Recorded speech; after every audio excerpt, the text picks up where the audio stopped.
Every face is unique. We all want to look our best, and it helps to understand not only how we age, but how our faces move and work. By explaining what our muscles do, we hope you'll begin to understand facial expression and how repeated muscle movement can affect your facial appearance.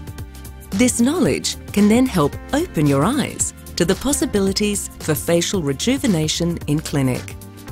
And finally, to make the most of your appearance, professional makeup artist Ray Morris will show you techniques to maximise the beauty of your upper face. The muscles of our face animate our facial expressions when we smile, talk and laugh.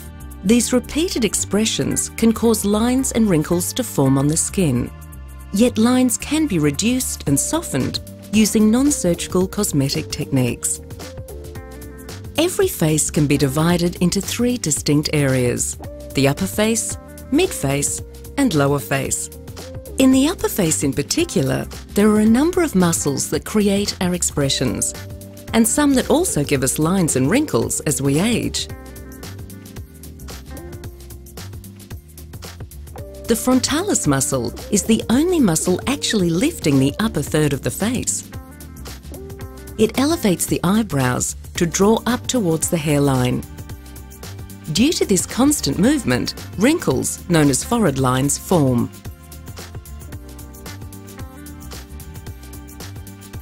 The frontalis muscle is a very expressive muscle.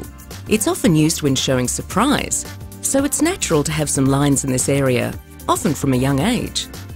The frontalis pulls up and the lines form horizontally across the forehead.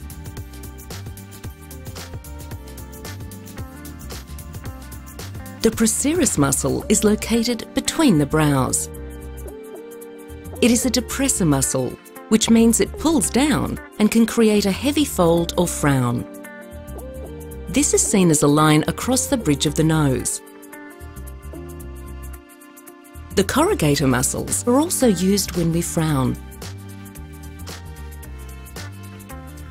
Over time, these muscles cause lines at an angle, pulling down in between the eyebrows.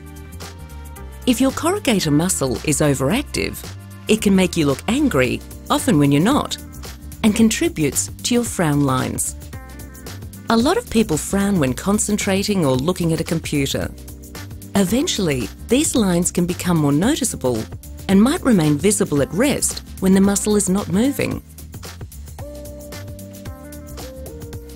Another important muscle active in the upper face is orbicularis oculi. These are the muscles around the eye that opens and closes them. This muscle group is situated all around the eye, and its effect is most obvious when we squint or smile broadly. Like the procerus and corrugator muscles, the orbicularis oculi is also a depressor. But as a circular muscle, it pulls in all directions all the way around the eye. This movement can result in crow's feet, which fan out from the corners of the eye. With time, the constant activity of facial muscles contribute to line formation. In the upper face, the signs of aging are generally crow's feet, frown lines and forehead lines.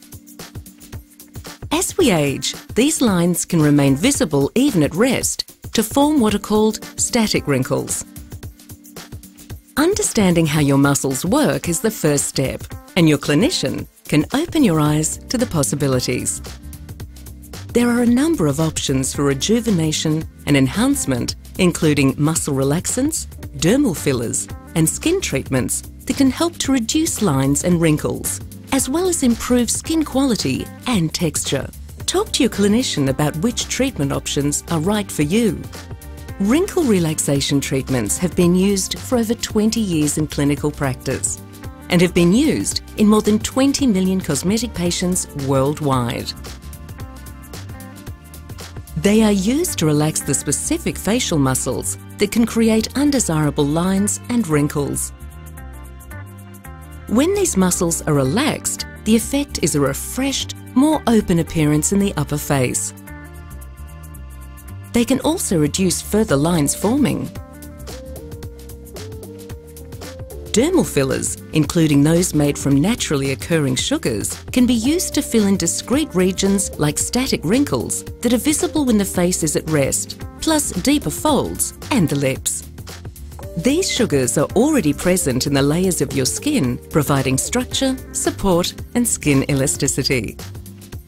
In the upper face, dermal fillers can refresh the eye area, alleviating a tired look by volumizing the tear troughs under the eye and plumping up hollow temples in both men and women. They can also be used to volumize the brow area to create a more youthful appearance in women of all ages. Volumizing fillers enhance or restore structure, volume and youthful contours to the larger areas of the face like cheeks and jawline. Now let's look at the skin surface. It is the outer layer of our skin that determines our complexion and is exposed to the elements every day. To keep your skin looking young and fresh, remember to protect against harmful UV rays with a good sunscreen that contains zinc, UVA and UVB filters. Cleanse and moisturize daily and exfoliate regularly to keep your skin smooth.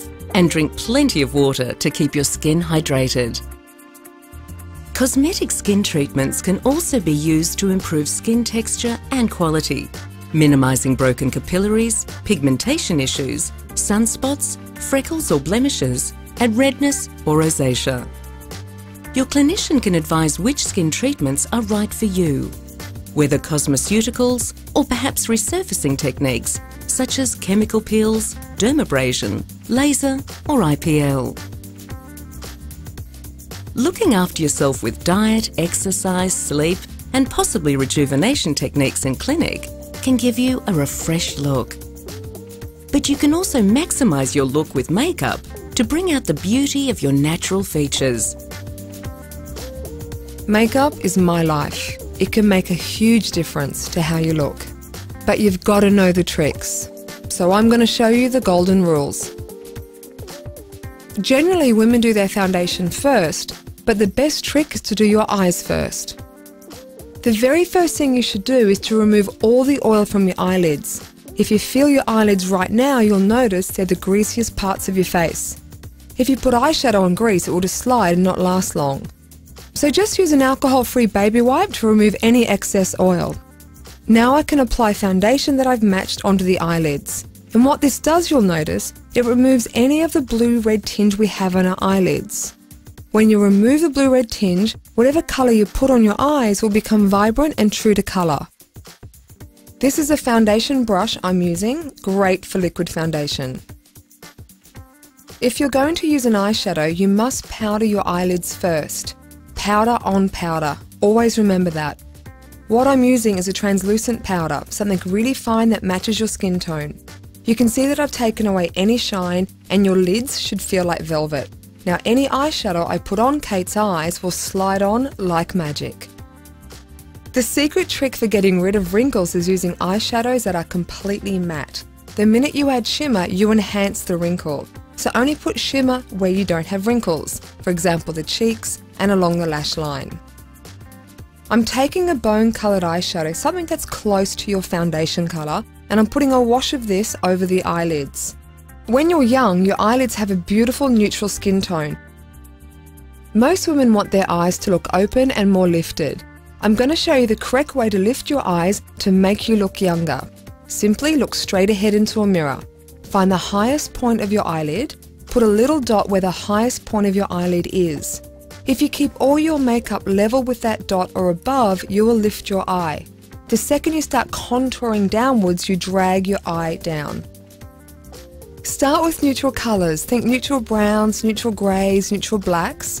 So, while looking straight ahead, blend a very soft straight line across to that point. The problem is, by darkening the socket, which most women do, you darken the eyelid and make it look heavier and more deep set. Instead, we want to push this part of the skin back.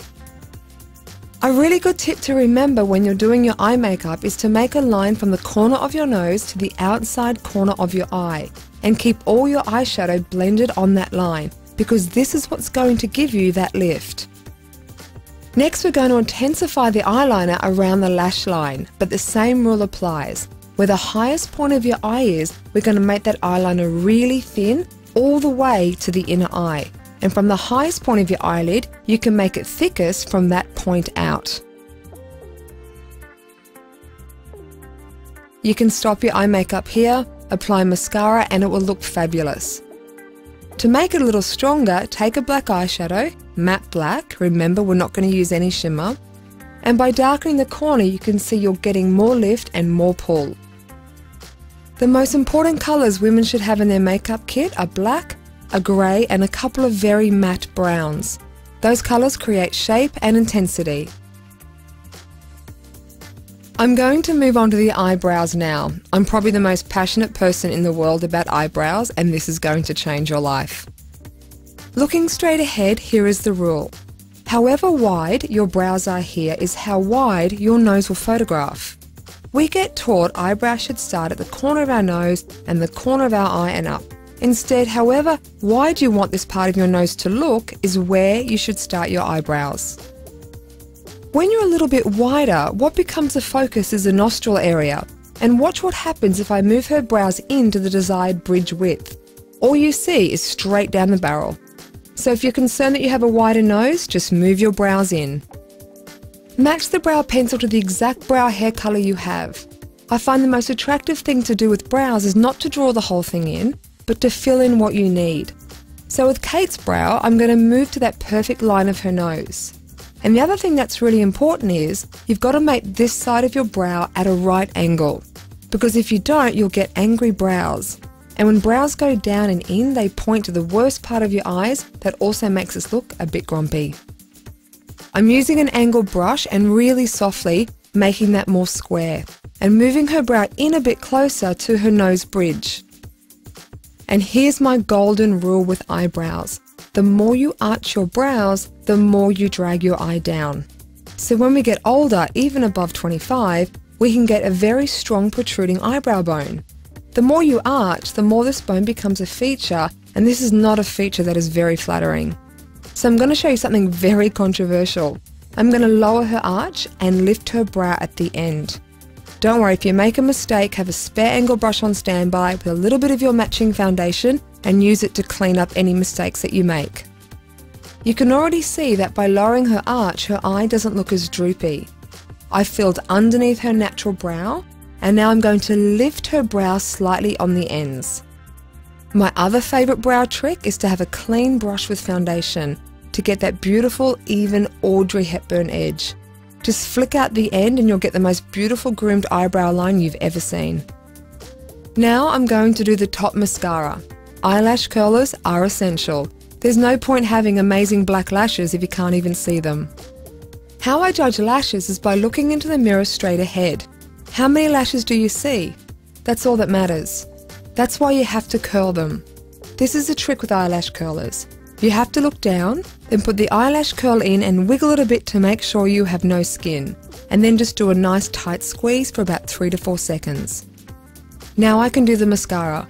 With mascara, I always believe it has to be black, brown just looks dirty. If you mascara the top lashes only, you'll give yourself a great cat eye. But if your eyes are slightly small, do both the top and bottom. It makes your eyes more open and more doll-like. Just for the moment though, we're just going to mascara the top. I find I like to use a metal comb because with traditional mascara ones, you can miss about 50 little eyelashes on the inner corner, and you want to make sure you mascara every single lash you have. Now I'm putting a soft wash of foundation under her eye. I prefer liquid or cream foundations because they move with the skin, keeping your skin looking really youthful. We're going to use a little bit of concealer. The reason we conceal after foundation is because foundation will actually remove up to 60 to 70% of your blemishes anyway, so you don't need to use as much. I'm putting a little bit of concealer in this part of the eye. This part of the eye is a very delicate area for women. We have pigmentation concerns, dark circles, a lot of women have veins or something they just don't like. This is the other area I like to apply. It's where we tend to age, so I'm just going to lighten here as well. Then use a concealer that's 1 to 2 shades lighter. When you buy concealer, there's a trick. On the back of your hand, put a blue felt pen dot and a red felt pen dot. You just need to find a concealer that covers both colours without seeing the product. You can always water it down. Too much concealer is always bad. I'd rather see a hint of pigmentation than makeup. If you're concealing something that is below the skin surface, say for example under the eye, under the corners of the nose, use a concealer that is 1 to 2 shades paler than your foundation. However, if you're going to conceal a raised bump, use a concealer that matches your foundation exactly, because light concealers will highlight a bump. Now, eyeliner under the eye. Do this correctly or you'll age yourself by at least 20 years. What you want to do is lift your eye up and pull it out. A nice grey makes eyes stand out. Looking straight ahead, we're going to find the lowest part of her bottom eyelid. Then I put a little dot of grey pencil where her lowest point is. Then we pull our eyeliner very softly down so it's level with the lowest point of the eye. By using my technique, lowest point straight out, it actually lifts the eye up. You don't want to stop the eyeliner because you'll cut your eye in half, so we carry that across, and again I'm going to smudge that down to be in line with the lowest point of the eye. It actually pulls that part of your eye open so you end up with a bigger eye that's lifted. What we want to do is to drag the eyeliner down level. If I line in here as well, very softly with a soft grey, but lower it down a little bit, you automatically make your eyes look bigger. So I'm just going to apply some bottom mascara. This will open up her eyes even more. Again, you'll notice I'm using a metal comb. It stops mascara hitting your skin, and with the comb you'll deposit mascara right to the roots. Already she looks like she has a bottom eyeliner. In summary, here are my golden rules. 1. Remove all the oil from your eyelids first, lightly foundation, lightly powder. 2. Find the highest point of your eye, make a dot and make sure all your eyeshadow runs level or above. 3. Start your brows at the width you'd like your bridge to look. Make your brows a right angle, lower your arch if you are overarched. 4. With mascara, always black. Top mascara will give you more of a cat's eye. Doing top and bottom mascara will enlarge your eyes. 5. Under eyes, either don't do it or do it perfectly because it can age you. Find the lowest point of your eye and have your eyeshadow coming straight across from that point and straight across towards the inner part of the eye. Also, by using matte colours, you play down any harsh wrinkles and enhance your eyes. 6. Do most of your makeup looking straight ahead. For nighttime, you might want a more dramatic eye, something a bit more glamorous. I take a grey pencil and I go on the inner rim of the eye. It gives you a cat's eye. You must use a pencil that is not waterproof because waterproof pencils do not work on the inner rim of the eye. You can use a grey, a brown or even a black and go right into that inner rim. A lot of women do this on the inside of their eye only and it will actually make your eyes look smaller. You can already see right away it lifts that bottom eyelid. If you want to use eyeliner on the inner part of your eye and you want your eye to look bigger, make sure you've penciled around the outside of your eye first. As we get older, the bottom of our eye actually sags down. That's why lining the inner part of our eye lifts it and makes it look more dramatic. Another tip for ladies who love bright eye colours, the best place to put this colour is on the inner corner of your eye. The reason is that you never have to close your lid to see it and it's part of the eye that never wrinkles. I love using shimmer here as well, so I'm just going to take some gold shimmer, I'm going to wet my brush so it doesn't fall everywhere. When you highlight that part of your eye, it opens it up and makes it look a bit more youthful. It reflects light into the eye. So remember, silver, gold, violets, greens, soft purple, bright colours are great for making yourself look younger. Eyelashes can create a dramatic effect and add a glamorous finishing touch. The best piece of advice I can give here is don't apply them all the way to the end of your eye, otherwise it'll make them look droopy. Start a third of the way in and just fill in the gaps with individual lashes. So now we're going to step back and take a look. The tips I've shared with you today are the tips I use every day as a makeup artist for all women, all races, all ages. Remember, it's about accentuating what is attractive in the face and minimising the things you don't like. Speak to your clinician about what's possible in clinic. Use clever beauty and makeup techniques at home. Looking great isn't luck. You can be your best with a little knowledge and a little expert help. So it's important to discuss with your clinician how your muscles are influencing the way you look. Your clinician can develop a unique treatment plan for you to achieve a refreshed and more rejuvenated appearance.